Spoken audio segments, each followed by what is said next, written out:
بسم الله الرحمن الرحيم والحمد لله رب العالمين والصلاة والسلام على رسول خير خلقه محمد وعلى آله وصحبه أجمعين.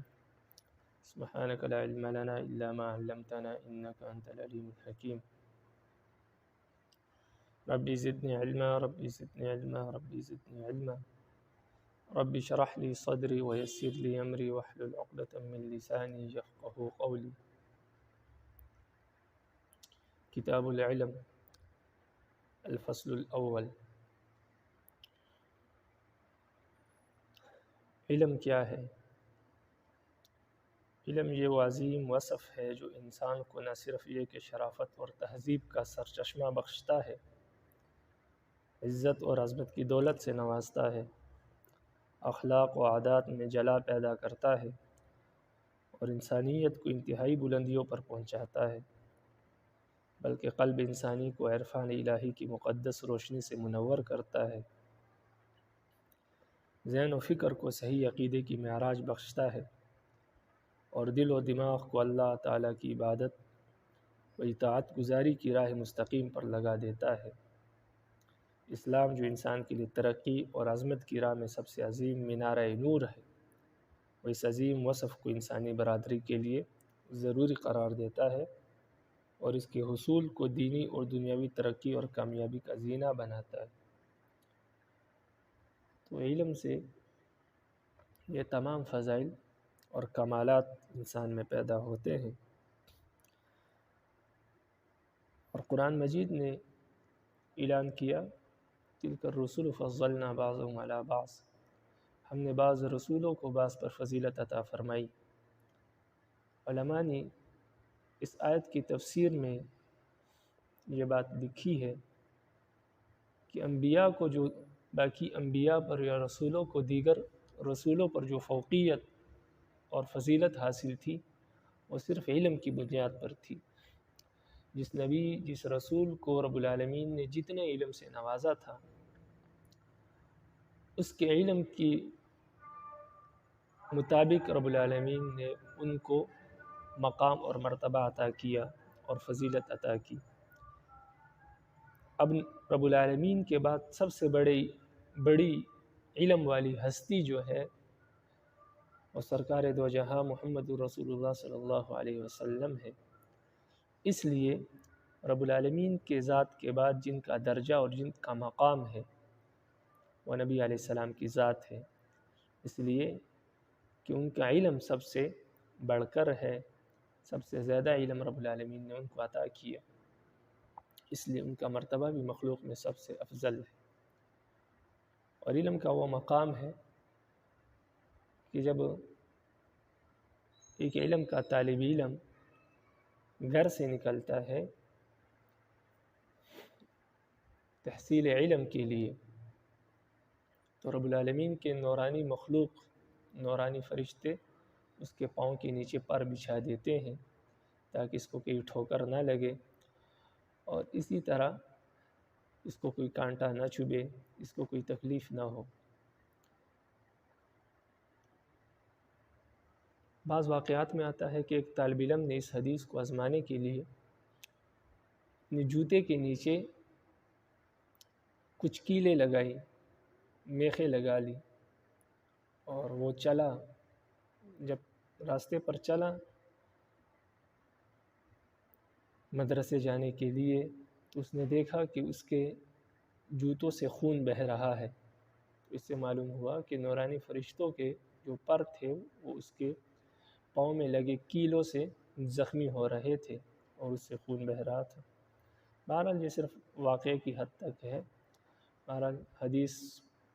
کو یقینی جاننے کے لیے کسی واقعے کی ضرورت نہیں ہے۔ ایک مسلمان کا ایمان اس درجے کا ہونا چاہیے کہ جب نبی علیہ السلام کی بات آ جائے تو دل و جان سے تسلیم کر لے، بے شک ساری دنیا اس کی مخالفت کرے یا دنیا کی سمجھ میں نہ آئے، لیکن مسلمان کی ذمہ داری یہ ہے کہ جب نبی کا کلمہ پڑھا ہے تو پھر ان کی ہر بات کے سامنے سر تسلیم خم ہے، سر تسلیم خم ہے جو مزاج یار میں آئے۔ تو جب نبی علیہ السلام کی بات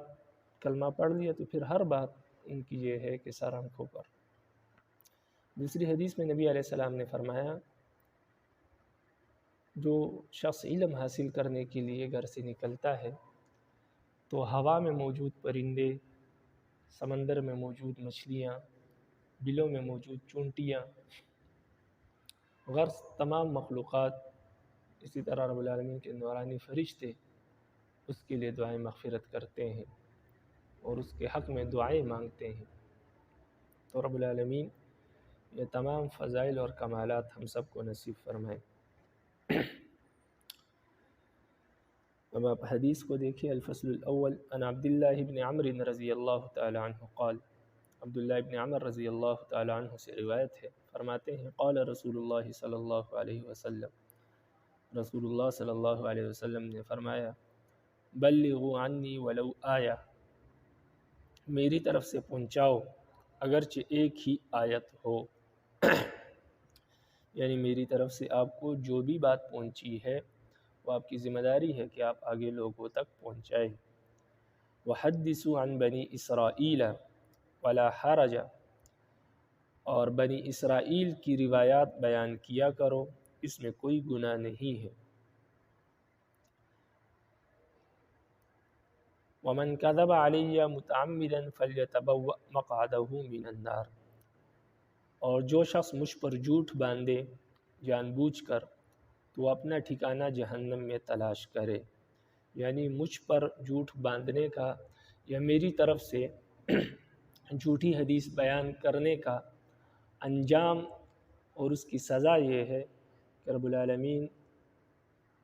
اس کے بدلے میں اس کو جہنم میں داخل فرمائیں گے۔ تو اس لیے میری طرف سے جھوٹی حدیث بیان کرنے کا انجام یہ ہے کہ اس کے بدلے میں جہنم میں انسان کو داخل کر دیا جائے گا۔ تو گویا کہ یہ بالکل حرام ہے اور دخول جہنم کا ذریعہ بنتا ہے۔ رواہ البخاری۔ اس حدیث میں ایک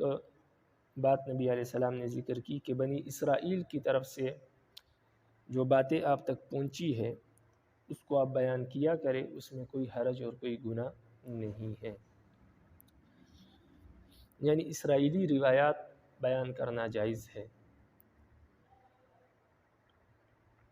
لیکن یہ مطلق نہیں ہے۔ اسرائیلی روایات تین قسم پر ہے۔ اسرائیلی روایات سے مراد تورات اور انجیل میں جو کچھ موجود ہے اس کو اسرائیلی روایات کہتے ہیں، یا ان کی کتابیں جو دیگر کتابیں ہیں جیسے تالمود وغیرہ، تو ان میں جو ان کے واقعات ہیں یا انبیاء کے واقعات ہیں بنی اسرائیل کے، تو وہ بیان کر سکتے ہیں، لیکن مطلق بیان نہیں کر سکتے۔ اصل میں کیونکہ تورات اور انجیل اب اصلی شکل میں موجود نہیں ہے، لیکن اس میں لازمی بات ہے کہ کچھ باتیں اب بھی ایسی موجود ہے جو رب العالمین کی طرف سے نازل کردہ ہے، لیکن صرف اس وجہ سے ان کتابوں سے مطلق بیان نہیں کیا جا سکتا، اس لیے کہ اب انسانیت کو یہ معلوم نہیں ہے کہ ان کتابوں میں کون سی باتیں ایسی ہیں جو رب العالمین کی نازل کردہ ہے اور کون سی باتیں ایسی ہیں جن کو یہود و نصارہ نے اپنی طرف سے تحریف کر کے ان کتابوں میں درج کیا ہے۔ تو اس وجہ سے علماء نے اس کی دیگر احادیث میں بھی آیا ہے کہ نہ تکذیب کرو نہ تصدیق کرو، اس حدیث میں آیا کہ آپ بیان کر سکتے ہیں۔ تو ان تمام حدیثوں کو مد نظر رکھتے ہوئے علماء نے اسرائیلیات کی یعنی اسرائیلی روایات کی تین قسمیں بیان کی ہیں۔ پہلی قسم وہ ہے، یعنی اسرائیلی روایات کی پہلی قسم وہ ہے جن کی تائید قرآن اور حدیث سے ہوتی ہے، یعنی تورات اور انجیل میں اگر کوئی ایسی بات بیان ہوئی ہے جو قرآن اور حدیث میں بھی بیان ہوئی ہے تو اس کا مطلب یہ ہے کہ قرآن اور حدیث اسرائیلی روایت کی تائید کرتے ہیں۔ جیسے وہاں پر یہ بیان ہوا کہ آخری نبی مکہ میں پیدا ہوں گے اور ان کے صحابہ ہوں گے، صحابہ کی نشانیاں موجود ہیں، تو یہ ساری چیزیں قرآن اور حدیث نے بیان کی ہے، تو لہٰذا قرآن اور حدیث بات کی تائید کرتی ہے۔ اسی طرح اس میں موجود ہے کہ اللہ وحدہ لا شریک ہے، تو قرآن میں بھی موجود ہے اللہ وحدہ لا شریک ہے رب العالمین کی ذات۔ تو اب قرآن اور حدیث اس بات کی اور اس اسرائیلی روایت کی تائید کرتی ہے، تو لہٰذا ہر وہ اسرائیلی روایت جس کی تائید قرآن اور حدیث سے ہوتی ہے وہ بیان کرنا جائز ہے۔ اس حدیث میں جو یہ ذکر ہے کہ اسرائیلی روایت بیان کرو، اس سے یہی پہلی قسم مراد ہے۔ مطلق مراد نہیں کہ آپ سب بیان کر سکتے ہیں، نہیں، جس کی تائید قرآن اور حدیث سے ہوتی ہے وہ آپ بیان کر سکتے ہیں۔ دوسری قسم جس کی تائید قرآن اور حدیث سے نہیں ہوتی بلکہ قرآن اور حدیث اس کے مخالف بیان کرتا ہے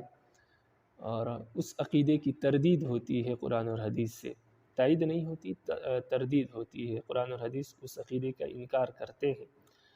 تو ان اسرائیلی روایات کو بیان کرنا جائز نہیں ہے۔ مثال کے طور پر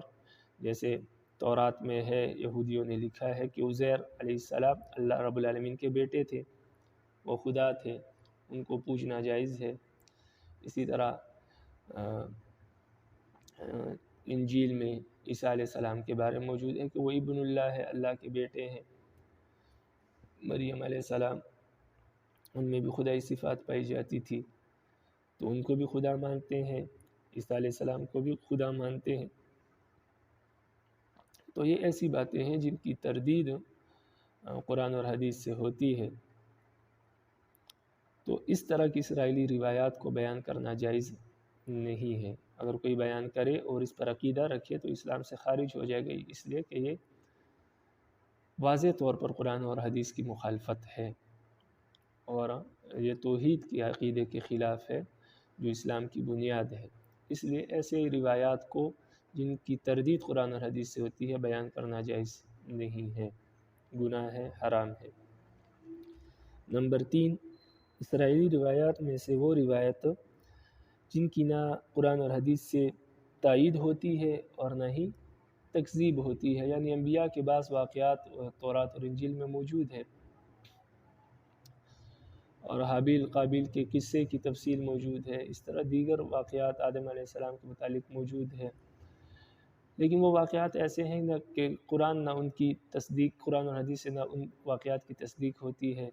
اور نہ ان واقعات کی تکذیب ہوتی ہے، تو ان کا حکم یہ ہے کہ ایسی اسرائیلی روایات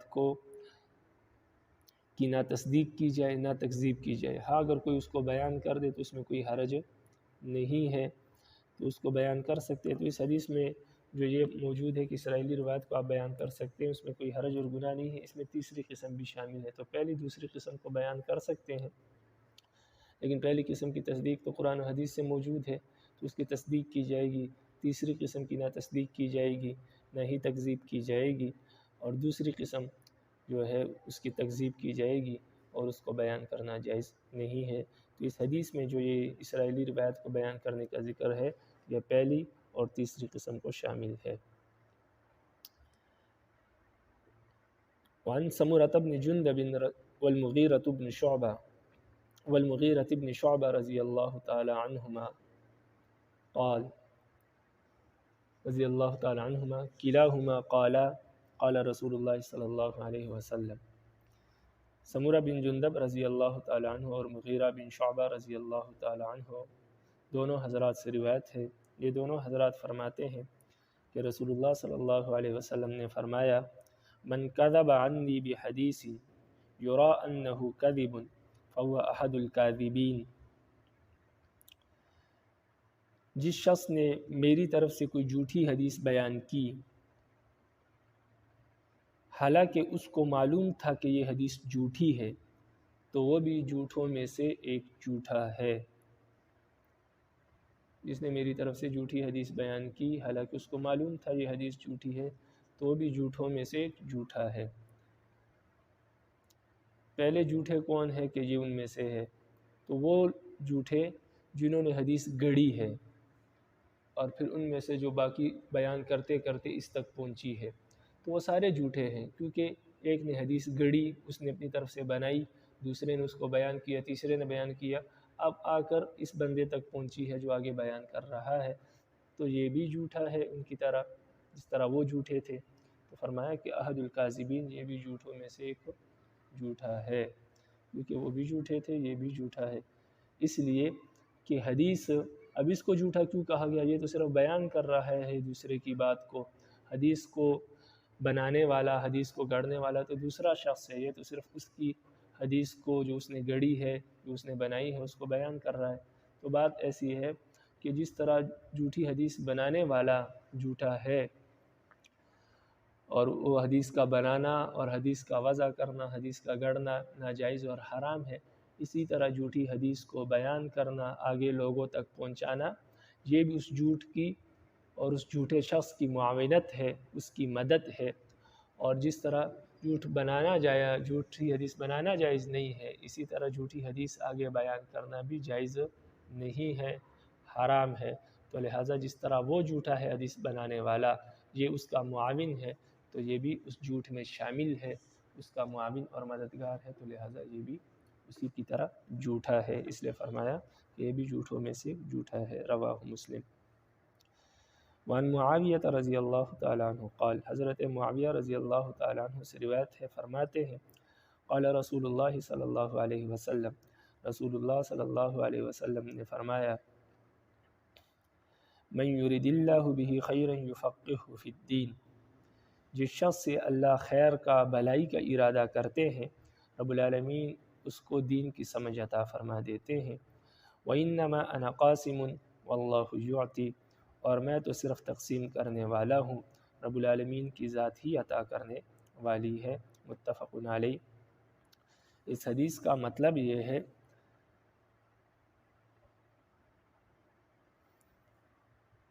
کہ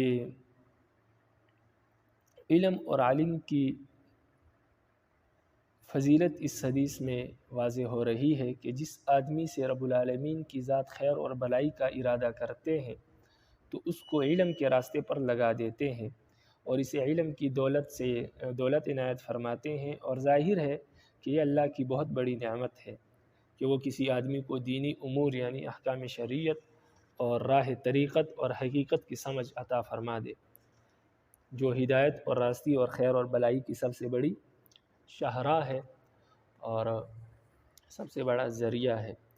حدیث کے دوسرے جز کا مطلب کہ انا قاسم واللہ یعطی، کہ میں تقسیم کرنے والا ہوں اور رب العالمین عطا کرنے والے ہیں،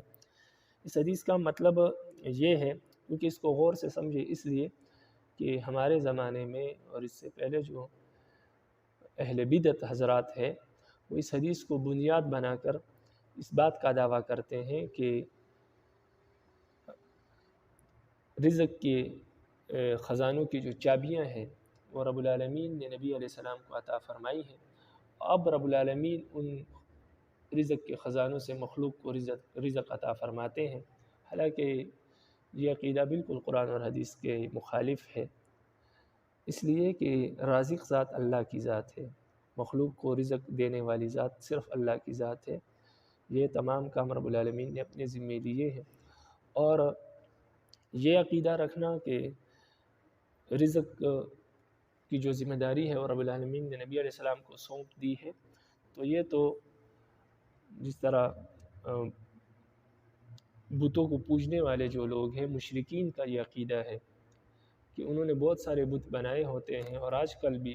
جن ممالک میں بتوں کو پوجا جاتا ہے ان کا یہی عقیدہ ہے کہ رب العالمین نے دنیا بنا دی، لیکن اب دنیا بنانے کے بعد مختلف کام مختلف لوگوں کو سونپ دیے ہیں۔ جیسے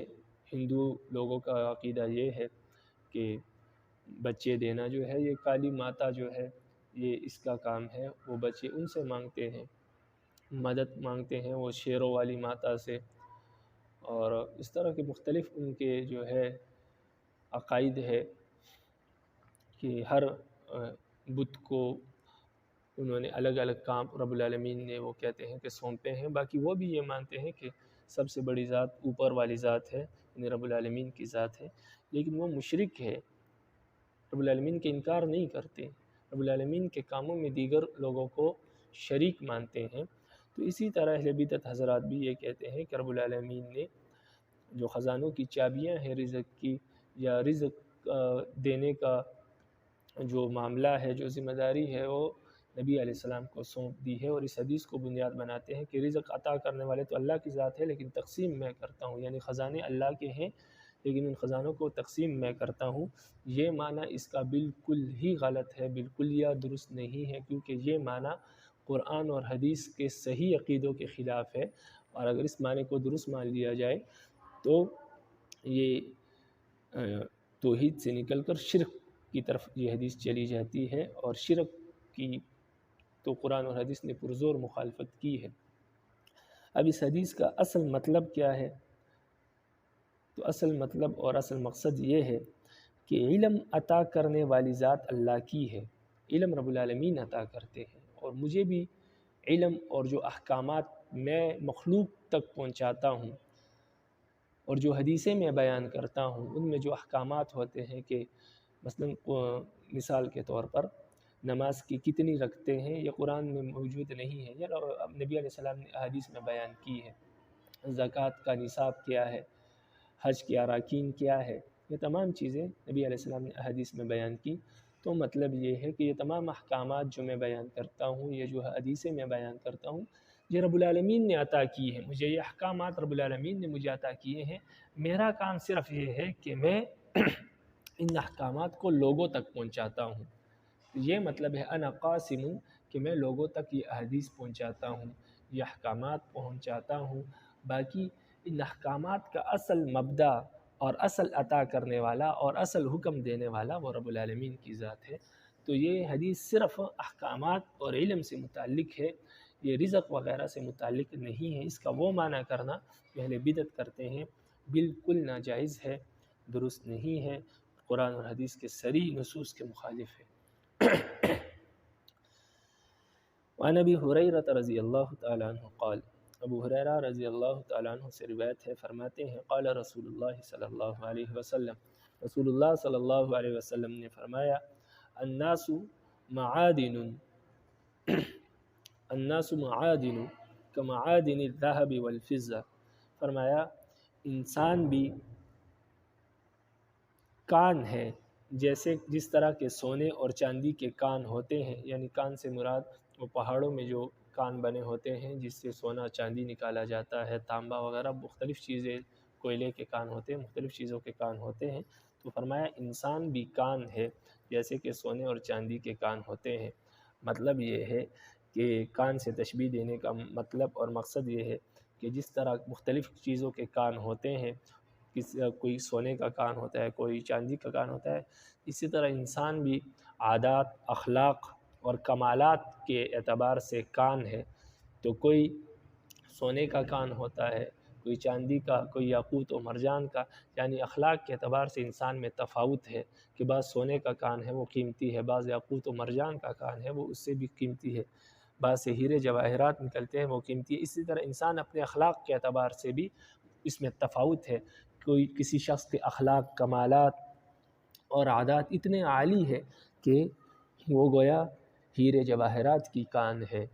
کسی کے اخلاق اس سے کم درجے کے ہیں، گویا وہ سونے چاندی کے کان کے مترادف ہے، اور کسی کے اخلاق بالکل ہی نچلے درجے کے ہیں اور وہ انسانی صفات میں، انسانی اخلاق اور عادات میں کمزور ہے، نچلے درجے کا ہے اور اس سے لوگوں کو تکلیف پہنچتی ہے، تو گویا وہ ایسا ہے جیسے کوئلے کا کان ہے۔ اور اسی طرح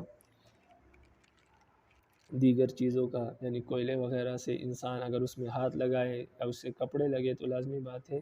اس سے کپڑے بھی گندے ہو جاتے ہیں، ہاتھ بھی گندے ہو جاتے ہیں۔ تو اس طرح بعض لوگوں کی مثال ایسی ہے کہ جو گویا کوئلے کے کان ہے کہ اس سے لوگوں کو تکلیف پہنچتی ہے، جس طرح کوئلے سے انسان کے ہاتھ اور کپڑے گندے ہو جاتے ہیں، اسی طرح اس کے اخلاق بھی اتنے گندے ہیں، برے ہیں کہ جس سے لوگوں کو تکلیف پہنچتی ہے۔ تو یہ فرمایا کہ اس اعتبار سے انسان کو کان سے تشبیہ دی گئی۔ آگے فرمایا خیارہم فی الجاہلیت خیارہم فی الاسلام، آپ میں سب سے بہترین شخص وہ ہے اسلام میں جو زمانہ جاہلیت میں سب سے بہترین تھا، اذا فقہوا، اگر وہ سمجھے، رواہ مسلم۔ اس کا مطلب یہ ہے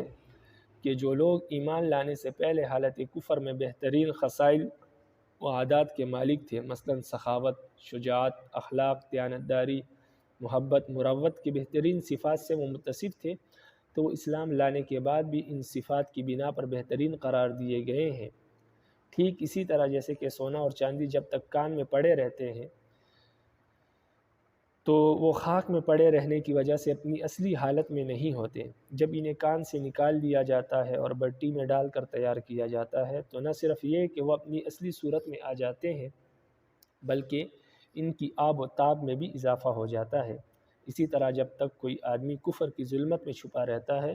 تو خواہ وہ کتنا ہی باوقار ہو اور اس کے اندر کتنی ہی سخاوت ہو، کتنی ہی شجاعت ہو،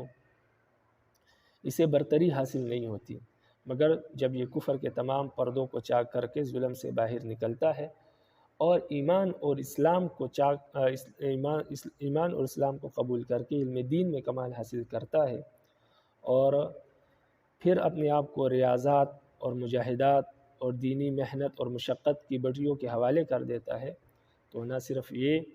کہ وہ اپنی اصلی حالت میں آ جاتا ہے بلکہ علم اور معرفت کی روشنی سے اس کا قلب، اس کا دماغ منور ہو جاتا ہے اور وہ عزت کی انتہائی بلندیوں پر پہنچ جاتا ہے اور رب العالمین کا قرب اس کو نصیب ہو جاتا ہے۔ تو یہ مطلب ہے اس کا کہ ایسا نہیں ہے کہ جو میں نے جاہلیت میں اچھا تھا اخلاق کے اعتبار سے تو اسلام لانے کے بعد ان اخلاق کا کوئی اعتبار نہیں، ایسا نہیں ہے۔ اسلام لانے کے بعد وہ پہلے سے سونا تھا، بس اسلام نے لانے کے بعد اسلام نے اس کو ہلکا سا پالش کیا تو اس کی چمک جو ہے وہ رونما ہو گئی جو پہلے ظلم اور کفر کے اندھیروں میں چھپی ہوئی تھی۔ وعن ابن مسعود رضی اللہ تعالیٰ عنہ قال، عبداللہ ابن مسعود رضی اللہ تعالیٰ عنہ سے روایت ہے، فرماتے ہیں لا حسد الا فی اثنین، فرمایا دو آدمیوں کے بارے میں حسد کرنا جائز ہے، ٹھیک ہے۔ رجل آتاہ اللہ مالا فسلطہ علی ہلکتہ فی الحق، ایک تو وہ آدمی ہے جسے اللہ نے مال دیا اور پھر اسے رائے حق میں خرچ کرنے کی توفیق عنایت فرمائی۔ ورجل آتاہ اللہ الحکمت فہو یقضی بہا یعلمہا، دوسرا وہ آدمی جسے اللہ نے علم دیا چنانچہ وہ اس علم کے مطابق لوگوں کے درمیان فیصلے کرتا ہے اور دوسروں کو بھی یہ علم سکھاتا ہے، متفق علیہ۔ یعنی حسد کرنا دو آدمیوں کے بارے میں جائز ہے۔ ایک اس آدمی سے حسد کرنا جس کو اللہ نے مال دیا ہو اور اللہ کے راستے میں خرچ کرنے کی توفیق بھی رب العالمین نے اس کو دی ہو کہ وہ اللہ کا مال دیا ہوا مال اللہ کے راستے میں خرچ کرتا ہے، ایک تو اس سے حسد کرنا جائز ہے۔ دوسرا اس شخص سے حسد کرنا جائز ہے جس کو رب العالمین نے حکمت عطا کی ہو، یعنی علم عطا کیا ہو، اور وہ پھر اس علم کی بنیاد پر لوگوں کے درمیان فیصلے کرتا ہے، لوگوں کے درمیان صلح کراتا ہے اور اسی طرح وہ علم لوگوں کو سکھاتا ہے۔ تو یہ دو حضرات ایسے ہیں کہ ان سے حسد کرنا جائز ہے۔ اب یہ بات سمجھے کہ حسد کرنا تو جو جائز نہیں ہے، شریعت میں حسد کی گنجائش نہیں ہے، حسد کرنے کی اجازت نہیں ہے کسی سے بھی، تو پھر اس حدیث میں حسد کا کیا مطلب ہے کہ حسد کرنا جائز ہے دو آدمیوں سے؟ تو اس حدیث کا سب سے پہلے، اس سے پہلے بھی اس اعتراض کے جواب کو سمجھنے سے پہلے آپ حسد کا معنی سمجھ لیں۔ حسد کی دو قسمیں ہیں۔ پہلی قسم حسد کی یہ ہے کہ کسی کے پاس کوئی نعمت ہو رب العالمین کی عطا کی ہوئی اور آپ اس کو دیکھ کر آپ کو جلن محسوس ہو اور آپ دل میں یہ ارادہ کریں اور یہ تمنا کرے کہ رب العالمین اس سے یہ نعمت چھین لے اور مجھے عطا کر دے۔ یعنی کسی کے پاس مال ہو، دولت ہو، شہرت ہو، اچھی آواز ہو، علم ہو، اور آپ یہ تمنا کریں کہ رب العالمین اس سے یہ نعمت چھین لے اور مجھے عطا کرے، یہ حسد کی پہلی قسم ہے۔ دوسری قسم جو اس سے بھی خطرناک ہے وہ یہ ہے کہ کسی کے پاس کوئی نعمت ہو رب العالمین کی عطا کی ہوئی اور آپ کو جلن محسوس ہو اس سے، اور آپ یہ تمنا کریں کہ رب العالمین اس سے یہ نعمت چھین لے، مجھے دے یا نہ دے لیکن اس کے پاس یہ نعمت نہیں ہونی چاہیے، رب العالمین اس سے چھین لے،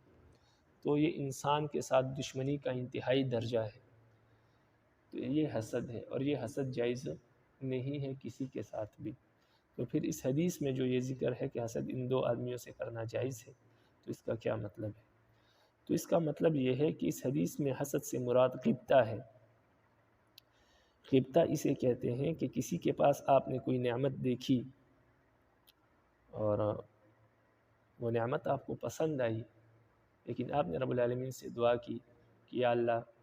آپ نے اس شخص کو یہ نعمت عطا کی ہے، یا اللہ آپ اس میں اضافہ فرما دے اور مجھے بھی یہ نعمت عطا فرما دے، یعنی اس کی اس نعمت میں اضافہ فرما دے اور یہ نعمت مجھے بھی عطا فرما دے۔ تو اس کو غبطہ کہتے ہیں، یعنی کسی پر رشک کرنا۔ تو عام اردو میں غبطہ رشک کو کہتے ہیں، رشک کرنا یہ غبطہ ہے۔ تو غبطہ جائز ہے، کیونکہ اس میں دوسرے آدمی کے لیے دعا بھی ہو جاتی ہے اور اپنے لیے بھی دعا ہو جاتی ہے کہ یا اللہ اس کی نعمت میں اضافہ فرما دے اور مجھے بھی یہ نعمت عطا فرما دے۔ تو یہ جائز ہے، غبطہ جائز ہے، رشک جائز ہے۔ تو اس حدیث میں حسد سے مراد غبطہ ہے، یعنی الفاظ تو حسد کے بولے گئے ہیں لیکن مراد اس سے غبطہ ہے کہ ان دو آدمیوں کے بارے میں انسان کو رشک کرنا چاہیے، باقی دنیاوی چیزوں میں انسان کو رشک نہیں کرنا چاہیے۔ یہ چیزیں ایسی ہے کہ جس میں انسان کو رشک کرنا چاہیے اور انسان کو غبطہ کرنا چاہیے کہ انسان یہ کہے کہ اللہ اس کو مزید عطا فرما اور مجھے بھی یہ نعمت عطا فرما دے۔ تو کیونکہ یہ ایسی نعمتیں ہیں جو انسان کے پاس ہمیشہ رہیں گی، دنیا کی نعمت آج ہے کل نہیں رہے گی۔ اسی لیے حضرت علی رضی اللہ تعالیٰ عنہ نے فرمایا رضینا قسمت الجبار فینا لنا علم وللجہال مال لأن المال یفنى عن قریب والعلم یبقى لا یزال۔ حضرت علی رضی اللہ تعالیٰ عنہ فرماتے ہیں کہ رب العالمین کی اس تقسیم پر ہم راضی ہیں کہ رب العالمین نے ہمیں علم عطا کیا اور جاہلوں کو مال عطا کیا، اس لیے کہ مال تو عنقریب ختم ہو جائے گا، فنا ہو جائے گا، لیکن اگر اب مال فنا نہ بھی ہو تو انسان فنا ہو جائے گا، اس دنیا سے رخصت ہو جائے گا، تو مال یہی رہ جائے گا۔ لیکن علم والعلم یبقى لا یزال، لیکن علم ایسی چیز ہے جو ہمیشہ رہے گی، کبھی بھی ختم نہیں ہوگی۔ جو اس دنیا میں عالم ہے وہ قبر میں بھی عالم ہوگا، وہ آخرت میں بھی عالم ہوگا۔ اس لیے آخرت میں جنتیوں سے کہا جائے گا، جب وہ رب العالمین سے مانگتے مانگتے تھک جائیں گے تو پھر ان سے کہا جائے گا جاؤ اپنے علماء سے پوچھ کر آؤ کہ ہمیں رب العالمین سے کیا مانگنا چاہیے۔ تو اس وقت بھی لوگ علماء کے پاس آئیں گے۔ تو اس حدیث سے معلوم ہوتا ہے کہ اس وقت بھی جو عالم ہے وہ اس وقت بھی اپنے علم کے ساتھ متصف ہوگا جنت میں۔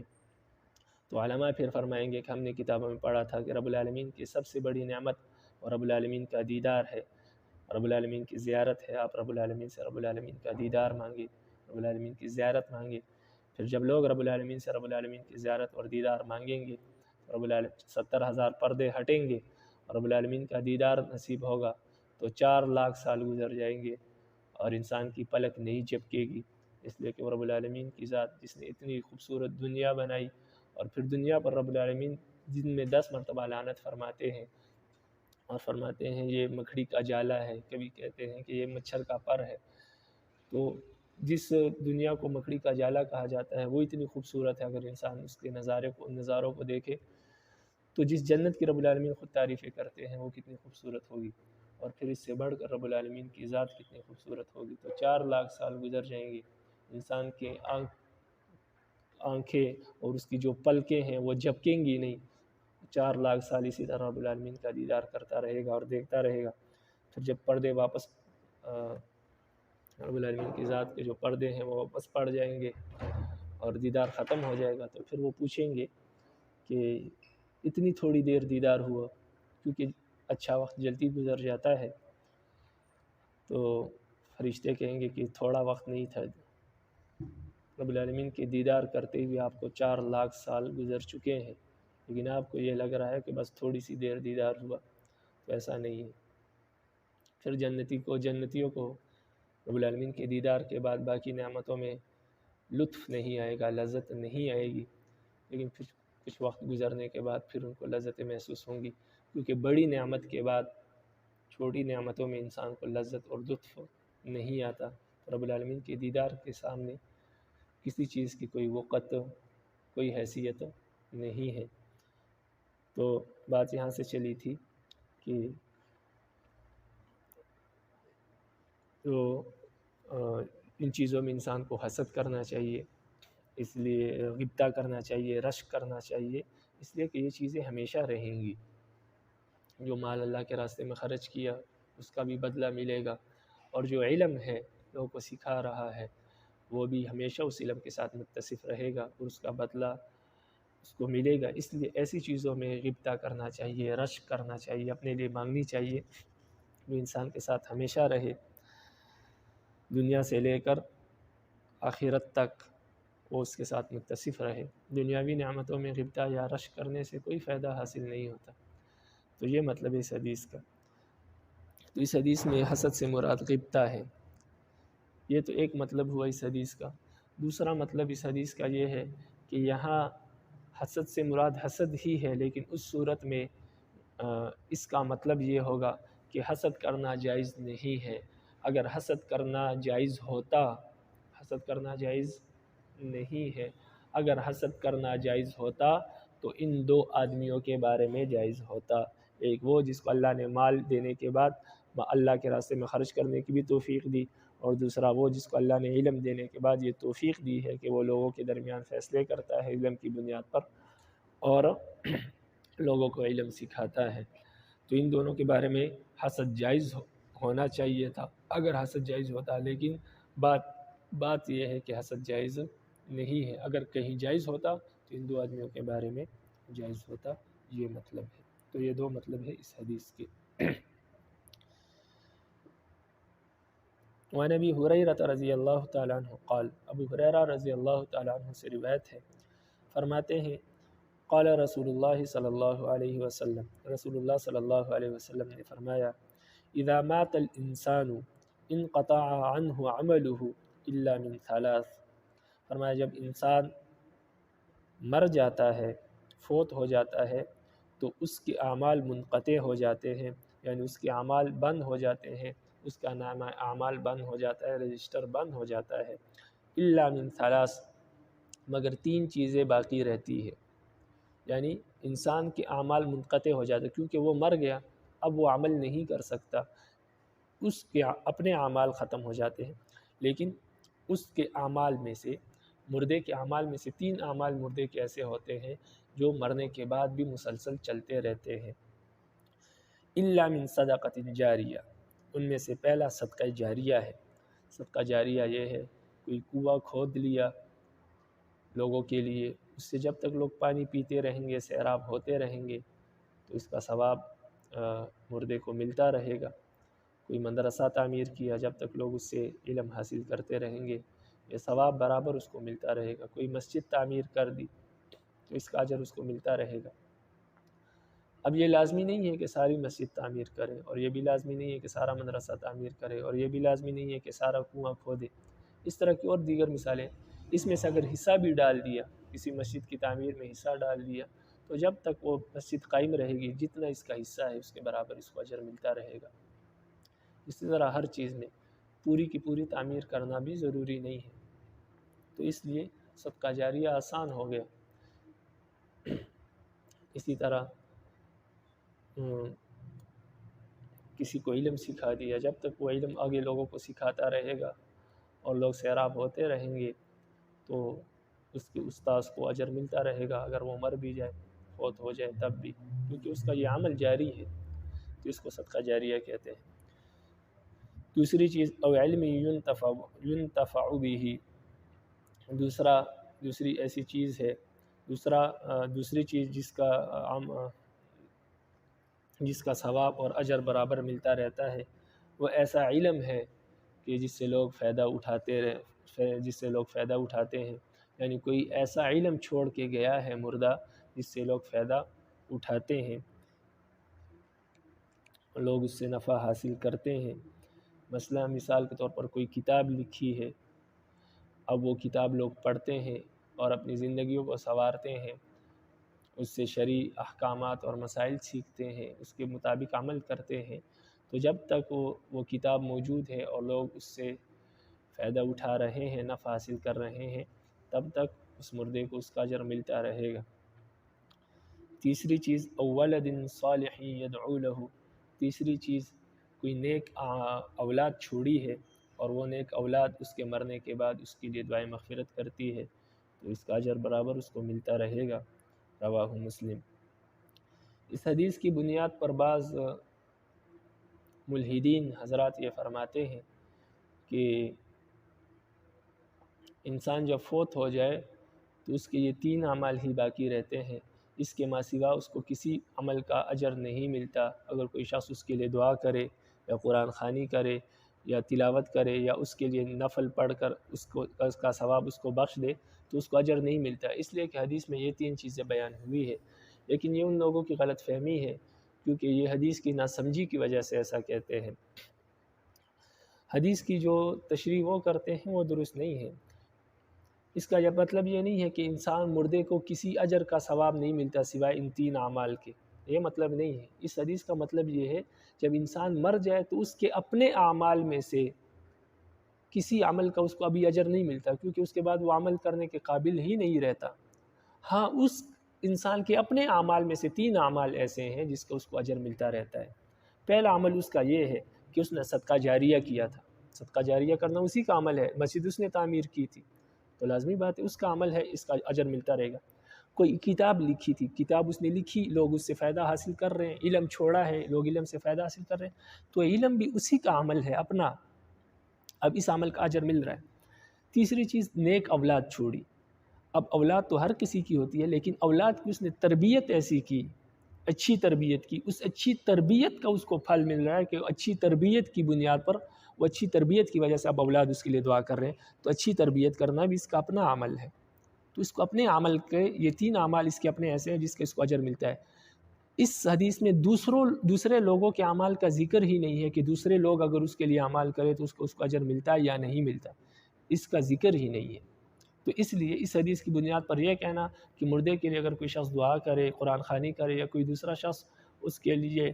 اپنے اعمال کا اجر اور ثواب اس کو ہدیہ کرے نفلی اعمال کا، تو اس کو نہیں ملتا،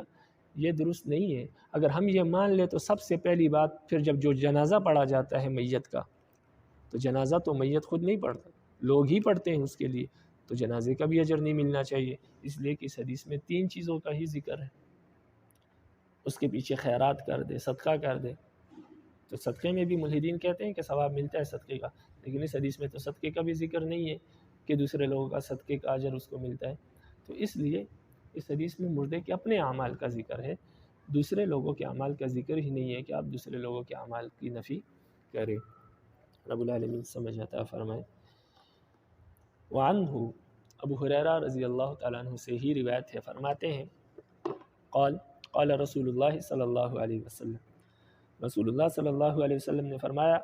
من نفس عن مؤمن کربۃ من کرب الدنیا نفسہ اللہ عنہ کربۃ من کرب یوم القیامہ۔ جو آدمی دنیا کی سختیوں میں سے کسی مسلمان کی کوئی سختی اور تنگی دور کرے تو اللہ تعالیٰ قیامت کے دن وہاں کی سختیاں اس سے دور کرے گا۔ ومن یسر علی معسر یسرہ اللہ علیہ فی الدنیا والآخرہ، اور جو شخص کسی مسلمان کے ساتھ آسانی والا معاملہ کرتا ہے تنگی کی حالت میں، کسی تنگ دست کے ساتھ آسانی والا معاملہ کرتا ہے تو رب العالمین اس کے لیے دنیا اور آخرت میں آسانیاں پیدا فرما دیتے ہیں۔ ومن ستر مسلما سترہ اللہ فی الدنیا والآخرہ، جو کسی مسلمان کی ستر پوشی کرے، پردہ پوشی کرے، اس کی کوئی بات اس کو معلوم ہو گئی ہے جو نامناسب ہے، جس میں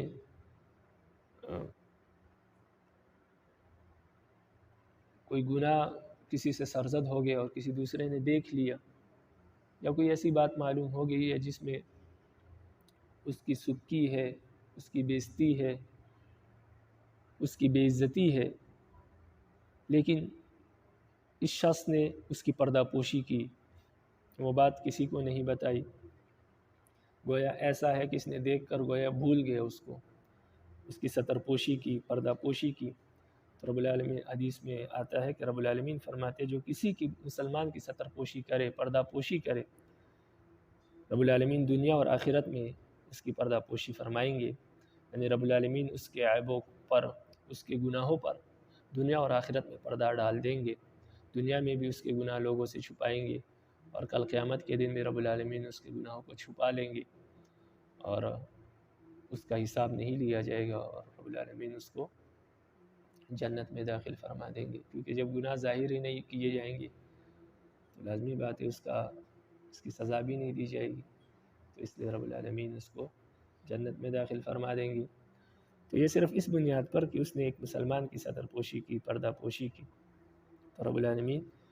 اس کے عیبوں کی، اس کے گناہوں کی پردہ پوشی کرے گا، اس لیے کہ کوئی بھی انسان عیب سے یا گناہ سے خالی نہیں ہے، لیکن بعض لوگوں کے گناہ چھپے ہوئے ہیں، بعض لوگوں کے ظاہر ہو جاتے ہیں، تو اس لیے فرمایا کہ اگر کسی کا گناہ کسی کے سامنے ظاہر ہو جائے تو اس کی پردہ پوشی کرے، اس سے یہ ہے کہ رب العالمین خوش ہو جاتے ہیں، اس کے گناہوں پر، اس کے عیبوں پر پردہ ڈال دیتے ہیں، دنیا میں بھی اور آخرت میں بھی۔ دنیا میں لوگوں سے سامنے اس کی عزت بحال رہتی ہے، اس کے گناہ اور عیب چھپے رہتے ہیں، اور آخرت میں یہ کہ رب العالمین گناہوں کو چھپا کر اس کی سزا سے وہ محفوظ ہو جائے گا اور ہنسی خوشی جنت میں داخل کر دیا جائے گا۔ واللہ فی عون العبد ما کان العبد فی عون اخیہ، اور فرمایا رب العالمین اس وقت تک اپنے بندے کی مدد میں رہتے ہیں جب تک کہ انسان اپنے کسی بھائی کی مدد میں رہتا ہے، یعنی جب تک کوئی انسان اپنے کسی مسلمان یا کسی بھی شخص کے کام میں لگا رہتا ہے تاکہ اس کا کام ہو جائے، تو رب العالمین اس شخص کے کام بنا دیتے ہیں۔ یعنی اگر انسان کسی دوسرے کے کام میں لگ جائے، کسی دوسرے کا کام بنانے میں لگ جائے، کہ کسی دوسرے کا کام کرے، تو رب العالمین اس شخص کے کام بنا دیتے ہیں۔ اب یہ ہے کہ انسان تو کسی دوسرے کے کام کے لیے صرف کوشش ہی کر سکتا ہے، بعض اوقات کام ہو جاتا ہے، بعض اوقات نہیں ہوتا، لیکن رب العالمین اگر کسی انسان کے کام میں لگ جائے تو اس میں تو یہ شک ہی نہیں ہے کہ وہ کام نہ ہو۔ تو اس لیے اگر آپ کسی کے کام میں لگ جائے، کسی کا کام آپ کریں، تو یہ یقین رکھے کہ آپ کے کام خود بخود ہو جائیں گے، اس لیے کہ آپ کے کام کی ذمہ داری رب العالمین نے لے لی۔ تو یہ فرمایا کہ رب العالمین انسان کی مدد میں رہتے ہیں جب تک کہ انسان اپنے بھائی کی مدد میں رہتا ہے، اپنے بھائی کے کام میں لگا رہتا ہے، رب العالمین اس کے کام بنانے میں لگے رہتے ہیں۔ وَمَنْ سَلَكَ طَرِيقًا يَلْتَمِسُ فِيهِ عِلْمًا سَهَّلَ اللَّهُ لَهُ بِهِ طَرِيقًا إِلَى الْجَنَّةِ، فرمایا جب کوئی شخص کسی راستے پر چلتا ہے علم کی تلاش میں، جب کوئی شخص علم کی تلاش میں کسی راستے پر چلتا ہے، رب العالمین اس راستے پر چلنے کی بدولت اس شخص کے لیے جنت کا راستہ آسان فرما دیتے ہیں۔ یعنی علم اتنی بڑی دولت ہے، صرف انسان اس کی تلاش میں جب چلتا ہے، رب العالمین صرف اس تلاش کی بنیاد پر اس کے لیے جنت کے راستے بنا دیتے ہیں، جنت کے راستے ہموار کر دیتے ہیں، آسان کر دیتے ہیں، جنت کا داخلہ آسان ہو جاتا ہے اس کے لیے۔ یہ علم کی فضیلت ہے۔ آگے فرمایا یہاں تک جو حدیث گزری ہے، حدیث کے اس ٹکڑے کا مطلب یہ ہے، خلاصہ یہ ہے کہ آپ مخلوق کے ساتھ جس طرح پیش آئیں گے، جو معاملات آپ کے مخلوق کے ساتھ ہوں گے، رب العالمین آپ کے ساتھ وہی معاملہ کریں گے۔ اگر آپ مخلوق کی پردہ پوشی کریں گے، رب العالمین آپ کی پردہ پوشی کریں گے۔ آپ مخلوق کے کام کریں گے، رب العالمین آپ کے کام کریں گے۔ آپ مخلوق کے ساتھ آسانی والا معاملہ کریں گے، رب العالمین آپ کے ساتھ آسانی والا معاملہ کریں گے۔ تو یہ مطلب ہے اس حدیث کا۔ تو انسان اگر چاہے کہ رب العالمین مجھ پر رحم کرے، مجھے معاف کر دے، تو اس کو چاہیے کہ وہ مخلوق پر رحم کرے۔ اس لیے فرمایا ایک حدیث میں ارحموا من فی الارض یرحمکم من فی السماء، زمین والوں پر رحم کرو، رب العالمین آپ پر رحم فرمائے گا۔ تو اگر کوئی انسان یہ چاہتا ہے کہ رب العالمین اس کے ساتھ مغفرت والا، معافی والا معاملہ کرے، تو وہ مخلوق کے ساتھ معافی والا اور رحم والا معاملہ کرے۔ تو آپ رب العالمین سے جو بھی چاہتے ہیں کہ رب العالمین میرے ساتھ یہ معاملہ کرے، آپ رب العالمین کے مخلوق کے ساتھ وہ معاملہ شروع کر دے، رب العالمین آپ کے ساتھ وہی معاملہ کریں گے۔ اس حدیث کا یہی خلاصہ ہے۔ لیکن یہاں پر حدیث میں کچھ باتیں ذکر کی، ساری نہیں، کیا ساری کا ذکر کرنے کی ضرورت ہی نہیں، بس مثال کے طور پر کچھ باتیں ذکر کر دی۔ تو خلاصہ یہ کہ انسان رب العالمین سے جو چاہے، اس کو چاہیے کہ وہ اللہ کی مخلوق کے ساتھ وہ معاملہ کرے۔ وَمَجْتَمَعَ قَوْمٌ فِي بُيُوتٍ مِّن بُيُوتِ اللَّهِ يَتْلُونَ كِتَابَ اللَّهِ وَيَتَدَارَسُونَهُ بَيْنَهُمْ إِلَّا نَزَلَتْ عَلَيْهِمُ السَّكِينَةُ وَغَشِيَتْهُمُ الرَّحْمَةُ وَحَفَّتْهُمُ الْمَلَائِكَةُ وَذَكَرَهُمُ اللَّهُ فِي مَنْ عِندَهُ، فرمایا اللہ کے گھروں میں سے جب کوئی قوم کسی گھر میں جمع ہوتی ہے اس لیے کہ وہ اس گھر میں بیٹھ کر اللہ کی کتاب کی تلاوت کرے، یعنی قرآن مجید کی تلاوت کرے، وَيَتَدَارَسُونَهُ، اور اس کی درس و تدریس کرے، ایک دوسرے کو سکھائے آپس میں، تو اللہ کا ذکر کرنا، اللہ کے کلام کی تلاوت کرنا، اس کو سیکھنا سکھانا، یہ اتنی بڑی دولت ہے کہ رب العالمین اس کے بدلے میں نزلت علیہم السکینہ، ان لوگوں پر سکینت نازل فرما دیتے ہیں، وغشیتہم الرحمہ، اللہ کی رحمت ان لوگوں کو ڈھانپ لیتی ہے، وحفتہم الملائکہ، اور ملائکہ ان کو اپنے گھیرے میں لے لیتے ہیں، یعنی زمین سے لے کر آسمان تک ملائکہ کے ایک تانتا بن جاتا ہے، اور اس حلقے کے ارد گرد ملائکہ موجود ہوتے ہیں، وہ لوگ ملائکہ کی حفاظت میں ہوتے ہیں، اسی طرح اللہ کی رحمت ان کو ڈھانپ لیتی ہے اور سکینہ ان پر نازل ہوتی ہے۔ وَذَكَرَهُمُ اللَّهُ فِي مَنْ عِنْدَهُ، اور رب العالمین ان لوگوں کا ذکر ان مخلوق میں کرتے ہیں جو مخلوق اللہ کے پاس موجود ہے، یعنی فرشتوں کی مجلس میں رب العالمین کا ذکر کرتے ہیں، یہ لوگ زمین پر بیٹھ کر اللہ کا ذکر کرتے ہیں، رب العالمین فرشتوں کی مجلس میں ان کا ذکر کرتے ہیں۔ اس لیے فرید الدین گنج شکر رحمہ اللہ سے کسی نے پوچھا کہ رب العالمین ابھی کیا کر رہے ہیں، تو انہوں نے کہا کہ رب العالمین ابھی یہ کر رہے کہ یا فرید یا فرید یا فرید۔ تو پوچھنے والے نے کہا حضرت بہت بڑی گستاخی کی آپ نے، آپ رب العالمین کے بارے میں یہ کہہ رہے ہیں کہ وہ یا فرید کا ذکر کر رہے ہیں۔ فرمایا مجھے علم نہیں ہے، میں نے اللہ کے کلام میں یہ پڑھا، فَاذْكُرُونِي أَذْكُرْكُمْ، میرے بندو میرا ذکر کیا کرو میں تمہارا ذکر کیا کروں گا، میں ابھی یہ اللہ کا ذکر کر رہا ہوں تو اللہ میرا ذکر کر رہے ہوں گے۔ تو یہ مخلوق کے لیے بہت بڑی نعمت ہے کہ مخلوق زمین پر اللہ کا ذکر کرے، رب العالمین فرشتوں کی مجلس میں اللہ ان کا ذکر کرتے ہیں۔ تو اس حدیث میں یہ فرمایا کہ سکینہ ایسے لوگوں کو ڈھانپ لیتی ہے جو اللہ کے کلام کے ساتھ جن کا تعلق اللہ کے کلام کی تلاوت کرتے ہیں، ان کو سیکھتے سکھاتے ہیں مجمع میں بیٹھ کر، تو سکینہ ان پر نازل ہوتی ہے، رحمت ان کو ڈھانپ لیتی ہے، اور ملائکہ کا تانتا باندھ دیا جاتا ہے، ملائکہ ان کو گھیرے میں لے لیتے ہیں۔ سکینہ کیا ہوتی ہے؟ علماء نے مختلف تفسیریں کی ہے، لیکن جو بات سمجھ میں آتی ہے وہ یہ ہے کہ سب سے بڑی نعمت دنیا میں دین کے بعد جو انسان کو دنیاوی نعمتوں میں سب سے بڑی نعمت وہ دل کا سکون ہے۔ جب انسان کو دل کا سکون حاصل ہوتا ہے تو چاہے دنیا کی مال و دولت اس کے پاس ہو نہ ہو وہ خوش رہتا ہے، لیکن کسی کو ساری دنیا مل جائے دل کا سکون نہ ملے تو وہ اس کو کچھ بھی نہیں ملے۔ تو سب سے بڑی نعمت جو ہے وہ دل کا سکون ہے۔ جب کوئی شخص اللہ کا ذکر کرتے ہیں تو سب سے بڑھ کر یہ کہ اس کو دل کا سکون مل جاتا ہے، دل کا سکون مل جائے تو ساری دنیا خوبصورت لگتی ہے۔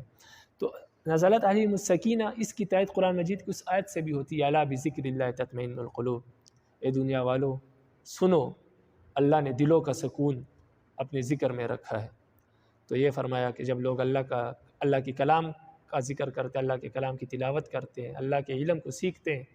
تو اللہ رب العزت ان کے دلوں پر سکینہ نازل کر دیتے ہیں، یعنی ان کے دلوں کو اطمینان اور سکون عطا فرما دیتے ہیں، اس دنیا کی سب سے بڑی نعمت ہے۔ اور اس نعمتوں کے بعد پھر یہ ہے کہ رحمت اور ملائکہ ان کو گھیر لیتے ہیں۔ آگے فرمایا وَمَن بَطَّأَ بِهِ عَمَلُهُ لَمْ يُسْرِعْ بِهِ نَسَبُهُ، فرمایا جس کا عمل اس کو سست کر دے اس کا نسب اس کو تیز نہیں کر سکتا،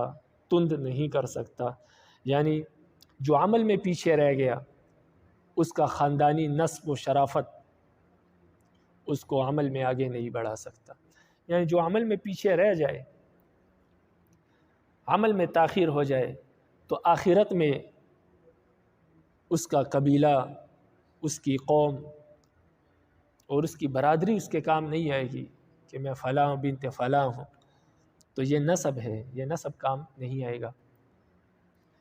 رواہ مسلم۔ یہاں پر یہ بات سمجھ لیں کہ نبی علیہ السلام کا نسب،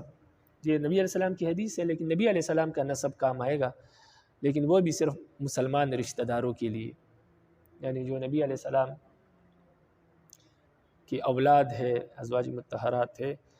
ان کے لیے نبی علیہ السلام کا نسب کام آئے گا، لیکن وہ بھی صرف مسلمانوں کے لیے۔ جو نبی علیہ السلام کے کافر رشتہ دار ہے، چاچا ہے، بھتیجے ہیں، تو ان کے کام نبی علیہ السلام کا نسب بھی نہیں آئے گا۔ باقی کوئی شخص دنیا کا ایسا نہیں ہے جس کا نسب، جس کی برادری کو ملحوظ خاطر رکھتے ہوئے کل قیامت کے دن اس کے بارے میں فیصلہ ہو کہ یہ تو مغل ہے، تو لہٰذا اس کے لیے کیا ہے، آسانی والا معاملہ کیا جائے، ایسا نہیں ہو۔ اعمال درست ہے تو معاملہ درست ہے، اعمال درست نہیں ہے تو نسب سے کام، دولت شہرت اور نسب سے کام نہیں بنے گا۔ یہ اس حدیث کا مطلب ہے۔ رب العالمین عمل کرنے کی توفیق